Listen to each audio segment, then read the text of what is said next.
श्री कृष्णा दोस्तों, कैसे हैं आप सभी लोग। आई होप सब ठीक होंगे। दोस्तों, मैं बहुत टाइम से ब्लॉगिंग कर रही हूँ, तो मैं अब देख रही हूँ कि मेरे व्यूज़ बिल्कुल भी नहीं होते। तो आप लोगों को शायद मेरी ब्लॉग वगैरह कुछ ज़्यादा पसंद आते नहीं हैं, लेकिन मैं शौक़ है मुझे बनाने का, तो मैं ये बनाते रहूँगी। ठीक है, जिसे देखना है देखो, जिसे नहीं देखना है ना देखे। ये आगे चल के हमारे लिए भी एक मेमोरी होती है। दोस्तों, आज मैं बना रही हूँ भट के डुबके, क्योंकि ये भट मैंने रात से ही भिगा के रख दी थी। दोस्तों, कई बार होता है ना, हमारे मन क्या क्या खाने को करता है और हम लोग खा नहीं पाते, क्योंकि हम बच्चों के चक्कर में बहुत ज़्यादा अपना मन मारते रहते हैं हर चीज़ में, चाहे खाने की चीज़ें हो, चाहे घूमने के मतलब से हो। क्योंकि बच्चों को कहीं जाना होता है, हमें कहीं जाना होता है, बच्चों को कुछ खाना होता है, हमें उनके चक्कर में कुछ खाना पड़ता है। तो आज मैंने बच्चों का मन साइड रख के मैंने अपने मन की करी। मैंने अपने मन की इसलिए भी करी क्योंकि आज मेरी मम्मी भी आई है आजकल, तो मम्मी को भी भटके डुबके मेरे बहुत पसंद हैं। मुझे याद है बचपन में मम्मी हमारे लिए भटके डुबके बनाती थी, तो सिलबट्टे में पीस के बनाती थी। बहुत स्वाद होता है दोस्तों सिलबट्टे में पीस के। अब सिलबट्टे में पीसने की ताकत तो रही नहीं हमारी, तो मैंने मिक्सी में पीस लिए थे भट, बिल्कुल बारीक बना लिया था। उसमें मैं लहसुन, अदरक और हरी मिर्च भी पीस लेती हूँ। दोस्तों, भट के डुबकों में ना ज़्यादा मसाले नहीं डालते। मैंने इसमें मैंने घी में ही बना रही हूँ। मैं इनको थोड़ा सा घी डाला और मैंने प्याज डाल के उसमें मैंने हींग और लाल मिर्च का तड़का दे दिया है। लाल मिर्च दोस्तों हर खाने में डालो ना, अलग ही एक स्वाद आता है। तो मैंने अच्छे से भून लिया तीनों चीज़ों को। फिर जो मैंने भट जो पीस रखी थी उसको मैंने मिला दिया उसमें। थोड़ा देर मैंने उसको भी भून लिया। उसी के ऊपर से मैंने दोस्तों ज़्यादा मसाले नहीं डाले, बस मैंने हल्दी और थोड़ा सा मैंने धनिया पाउडर डाला, थोड़ा सा सब्जी मसाला डाला। नमक दोस्तों मैं सबसे बाद में डालती हूँ, इसलिए क्योंकि ये फट जाती है। भटके डुबके ना नमक डालने से फट जाते हैं।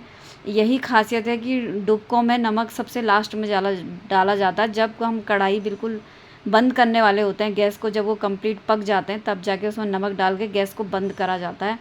नमक डालने के बाद ये जब ठंडे हो जाते हैं ना थोड़ा सा, तो ये गाढ़ी भी बहुत हो जाती है दाल। इसलिए मैंने पानी ज़्यादा रखा हुआ था, क्योंकि मैं इसे आधा घंटा कम से कम पकाऊंगी। आधे घंटा पकाने के बाद जो इसमें स्वाद आता है ना, ये भट की खुशबू आती है, पूरे घर में महकती है। कोई भी खाना हो दोस्तों, मैं मसाले बहुत अच्छे से पकाती हूँ, इसीलिए स्वादिष्ट भी बनता है खाना मेरा। बहुत ज़्यादा बच्चों को भी पसंद आती है हर एक चीज़। मैं ऐसे जल्दीबाजी में कोई भी मसाले को थोड़ा सा भी भून के ऐसे नहीं करती हूँ, पहले उसे खूब अच्छे से पका लेती हूँ। कोई भी मसाले हो तब जाके होता है खाने में स्वाद भी तभी आता है। तो आज मेरी मम्मी भी आई है, तो मैंने भटके डुबके मम्मी को खिलाने के लिए भी बनाए। होता है वहाँ भी वही हाल है, बच्चे हैं, छोटे छोटे बच्चे खाते नहीं हैं, नखरे करते हैं, इसीलिए भाभियाँ बना भी नहीं पाती हैं। अब आजकल यही है दोस्तों, हम अपने से पहले अपने बच्चों के लिए इतना सोचते हैं, बच्चों के लिए इतना करते हैं, लेकिन अब जैसे जैसे उम्र बढ़ती जा रही है ना, तब समझ में आ रहा है कि बच्चों के लिए इतना ज़्यादा भी कुछ नहीं सोचना है, अपने लिए भी सोचना है। क्योंकि 40 की उम्र के बाद दोस्तों उम्र यह है हमारी भी, अब आधी उम्र हो चुकी है।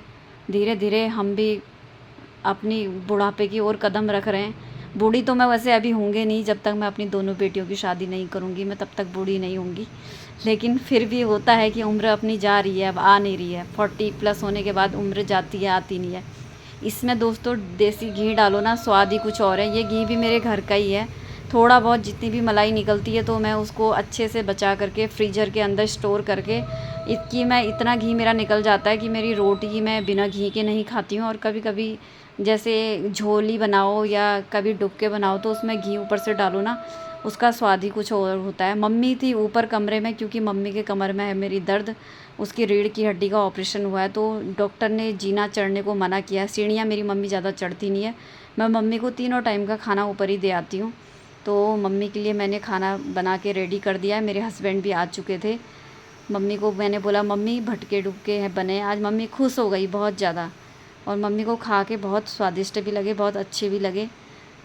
यही होता है दोस्तों, जब जब अपने मम्मी पापा लोग कोई भी आएँ तो उनको उनके मनपसंद का कुछ खाना खिला दो, कितना अच्छा लगता है। और हम कर भी क्या सकते हैं अपने माँ बाप के लिए, बस यही चाहते हैं कि वो खुश रहें, कभी कभी हमारे घर आएँ। क्योंकि मैं 6 महीने से दोस्तों अपने घर नहीं गई हूँ, इस बार पहली बार ऐसे हुआ है घर के काम के चक्कर में। ओके दोस्तों, इसी तरह देखते रहिए मुझे।